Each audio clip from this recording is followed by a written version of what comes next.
Hello friend, today we are going to learn our third lesson, properties of natural resources. What is natural resources? Natural resources म्हणजे काय? नैसर्गिक साधन संपत्ती. Then let's see what is the natural resources.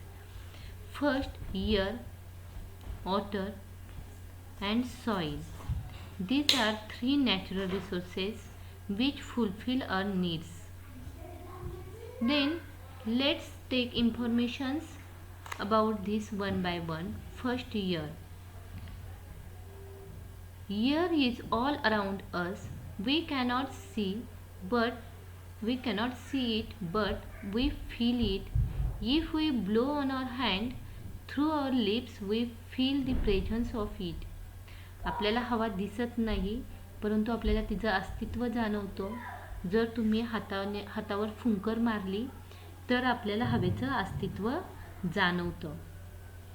Then see what is the properties of air. Air have mass and weight. हवेला वस्तुमान आणि वजन असतं. Do you see here the balloon and which hangs on the sticks? इथे दोन balloon आहेत. एकामध्ये हवा आहे आणि एकामध्ये हवा नाही आहे. तर हवा असणाऱ्या बलूनचं वेट हे हवा नसलेल्या बलूनपेक्षा जास्त आहे. तसेच हवा जागा व्यापते. ज्या फुग्यामध्ये हवा भरलेली आहे तो फुगा मोठा दिसतोय. याचाच अर्थ काय? Air have mass. Then air have a pressure called atmospheric pressure. It is same in all direction. हवेला प्रेशर असतो, त्यालाच आपण काय म्हणतो? ॲटमॉस्फेरिक प्रेशर म्हणतो आणि तो सगळ्या बाजूनी सारखा असतो. For this let see one experiment, effect of air pressure. Do you see here diagram दिसते आहे का तुम्हाला? Here the glass have water and there is two straw. दोन स्ट्रॉ घेतलेले आहेत आपण. एक आपण उभा पाण्यामध्ये ठेवलेला आहे आणि दुसऱ्या स्ट्रॉने आपण काय केलेले आहे तर त्याच्यावर फुंकर मारलेली आहे. On blowing through the straw the air at its open end is push away and hence the pressure of air at opening goes down.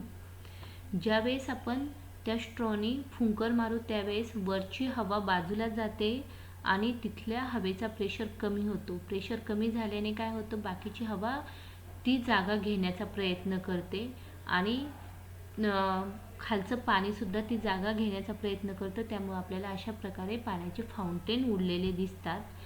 Air always flow from higher pressures to lower pressure. आणि हवा काय होते तर नेहमी जास्त दाबाकडून कमी दाबाकडे वाहते. Next, humidity. Humidity म्हणजे काय तर आर्द्रता. It is also one properties of air.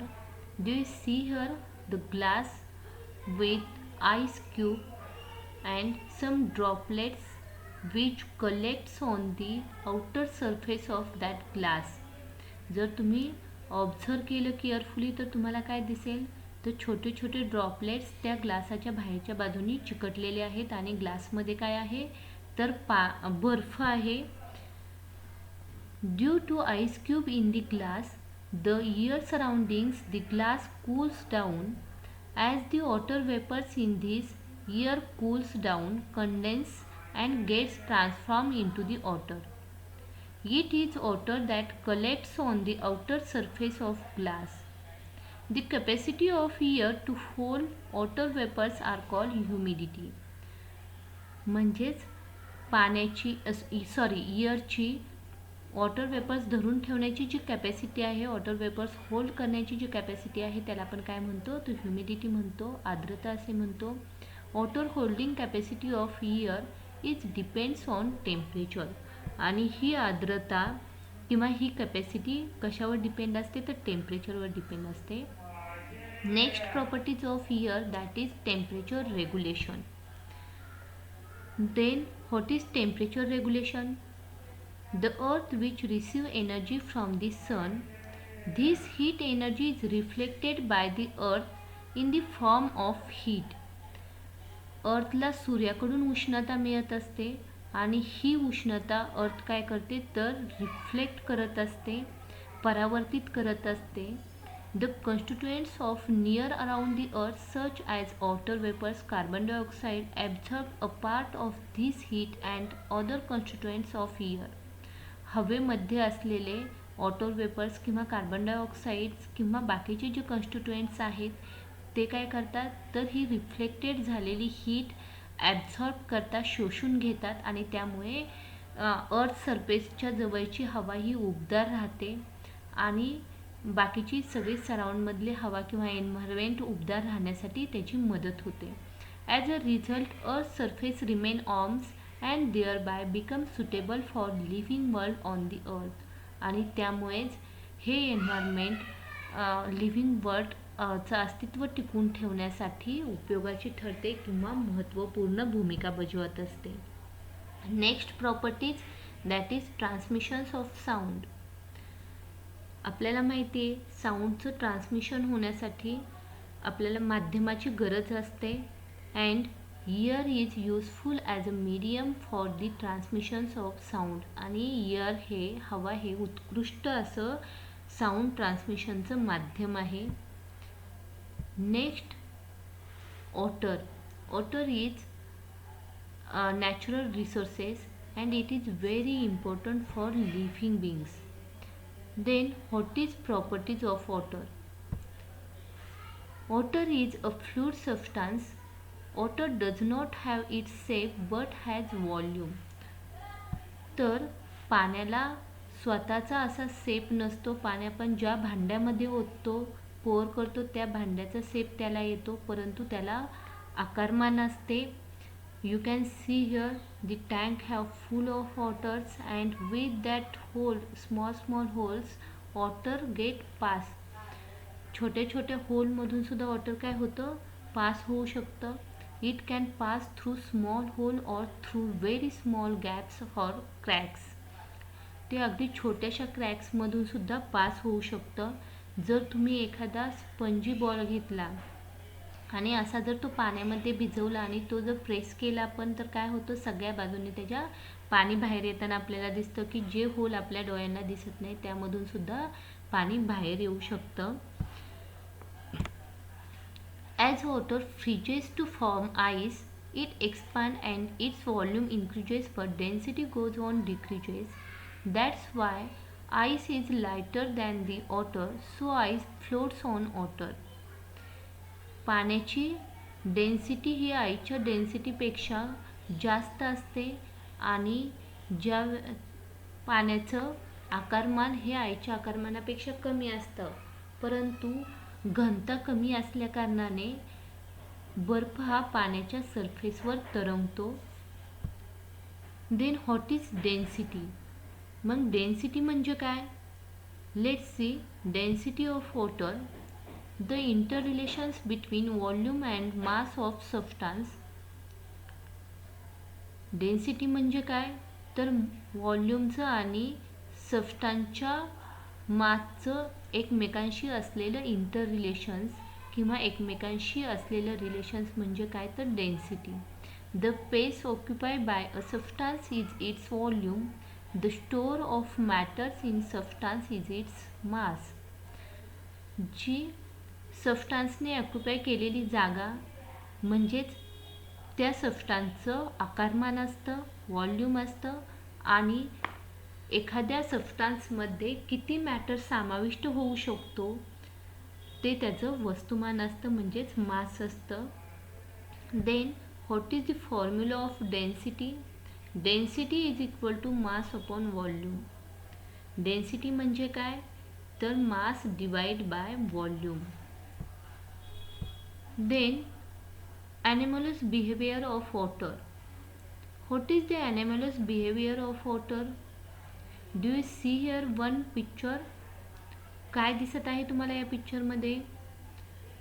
वर बर्फाचा थर आहे आणि त्याच्या खाली पाणी आहे आणि पाण्यामध्ये ॲक्वॅटिक्स ॲनिमल्स आपल्याला दिसत आहेत. म्हणजेच काय तर बर्फाचा थर वर असला तरी खाली पाणी तसेच आहे and it's called the anomalous behavior of water. The density of water is peculiar. पाण्याची घनता ही वैशिष्ट्यपूर्ण आहे. When water at normal temperature start cooling, its density increases like that of most of liquid. ज्यावेळेस पाण्याचं टेम्परेचर आपण कमी करू त्यावेळेस बाकीच्या जनरली जे काही इतर लिक्विड्स आहेत त्याचप्रमाणे पाण्याचं सुद्धा डेन्सिटी काय होते तर वाढते, डेन्सिटी इन्क्रीज होते. परंतु पाण्याची डेन्सिटी ही ठराविक टेम्परेचरपर्यंत म्हणजे 4 डिग्री सेल्सिअसपेक्षा पर्यंत जोपर्यंत आपण पाण्याचं टेम्परेचर कमी करू तोपर्यंतच ती वाढते. जर 4 डिग्री सेल्सिअसपेक्षा आपण टेम्परेचर कमी केलं तर काय होतं डेन्सिटी ही कमी व्हायला सुरुवात होते. However, if its temperature falls below 4 degree Celsius, its density start decreasing. It means density of water is maximum at 4 degree Celsius. याचाच अर्थ काय तर 4 डिग्री सेल्सिअसला पाण्याची डेन्सिटी ही सगळ्यात जास्त आहे. त्याच्यानंतर जर आपण टेम्परेचर कमी केलं तर डेन्सिटीसुद्धा कमी व्हायला सुरुवात होते आणि त्याचं व्हॉल्यूम म्हणजेच आकारमान वाढायला सुरुवात होते. If the temperature of water is lowered below the 4 degree Celsius, its density decreases and volume increases. It means that water expands when the temperature falls below 4 degree Celsius.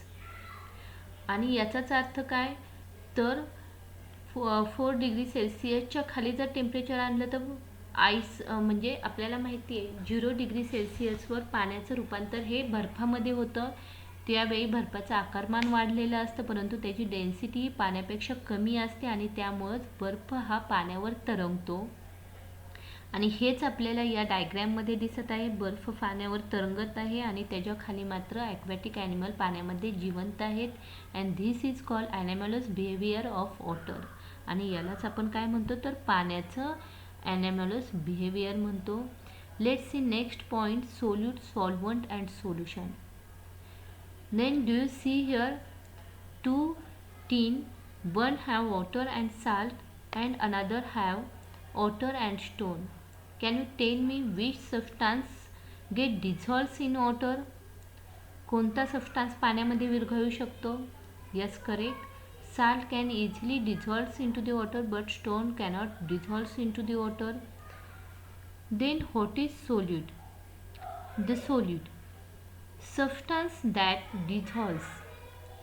For example, salt. जो substance dissolve होतो त्याला आपण काय म्हणतो तर solute म्हणतो. Next solvent. The substance in the solute dissolves called water. जो solute ज्याच्यामध्ये डिझॉल्व होतो त्याला आपण सॉल्व्हंट म्हणतो. फॉर एक्झाम्पल साल्ट पाण्यामध्ये डिझॉल्व झालेला आहे म्हणून पाणी हे काय आहे तर सॉल्व्हंट आहे. Then what is the solution? We get solution when the solute dissolves in the solvent. ज्यावेळेस सोल्यूट आणि सॉल्व्हंट, सोल्यूट हा सॉल्व्हंटमध्ये डिझॉल्व होतो त्यावेळेस जे मिश्रण तयार होतं त्याला आपण काय म्हणतो तर सोल्युशन्स असे म्हणतो. For example, the mixtures of water and salt. पहिलं जे मिश्रण आहे वॉटर आणि साल्टचं तर ते काय आहे सोल्युशन आहे. Then next point is uses of water according to its properties. We know that water is very important. It is very useful to us. But here we will see what is the uses of water according to its properties. Water is useful for water transport due to its fluidity. Water falling down from a used to generate electricity with help of generator. पाण्यामध्ये वाहकता हा गुणधर्म असल्याने उंचावर धरणात साठवलेलं पाणी टर्बाईनवर सोडून त्याच्यापासून विद्युत निर्मिती केली जाते. Next, water is a good coolant and used in motor vehicles to control the temperatures of the engine. पाणी हे चांगलं असं कूलंट म्हणून काम करत असल्याने मोटार इंजिनमध्ये बऱ्याच ठिकाणी बऱ्याच व्हेकल्समध्ये मोटार इंजिनला कूल करण्यासाठी पाण्याचा उपयोग केला जातो. Many substances are soluble in water. Water is a universal solvent. Water is used as a solvent in factories, laboratory, foodstuffs, and in various types of biological processes occurring in the body, such as digestion, excretions, etc. पाणी हे चांगलं solvent आहे. बरेचसे सबस्टान्सेस हे पाण्यामध्ये विरघळतात, dissolve होतात, म्हणून पाण्याला आपण काय म्हणतो तर वैश्विक द्रावक म्हणतो. आणि त्यामुळे पाण्याचा उपयोग बऱ्याच फॅक्टरीजमध्ये किंवा लॅबॉरेटरीज किंवा खाद्यपदार्थांच्या कारखान्यांमध्ये केला जातो. ॲज अ सॉल्व्हंट म्हणून याचा यूज केला जातो. तसेच आपल्या शरीरामध्ये वेगवेगळ्या प्रोसेस घडवून आणण्यासाठी सुद्धा पाणी हे सॉल्व्हंट म्हणून उपयोगी पडतं किंवा एक महत्त्वाची भूमिका बजावतं. फॉर एक्झाम्पल डायजेशन्स, एक्सक्रिएशन्स, पचन संस्थेमध्ये, उत्सर्जन संस्थेमध्ये सुद्धा पाण्याची महत्त्वपूर्ण भूमिका असते. Water is useful for cleaning purposes such as for bathing, washing clothes etcetera. पाणी हे क्लीन करण्यासाठी खूप महत्त्वपूर्ण आहे. स्वच्छता ही पाण्याशिवाय होऊच शकत नाही आणि त्यामुळंच आपण वेगवेगळ्या क्लिनिंग पर्पजेससाठी पाण्याचा यूज करतो. With this we finish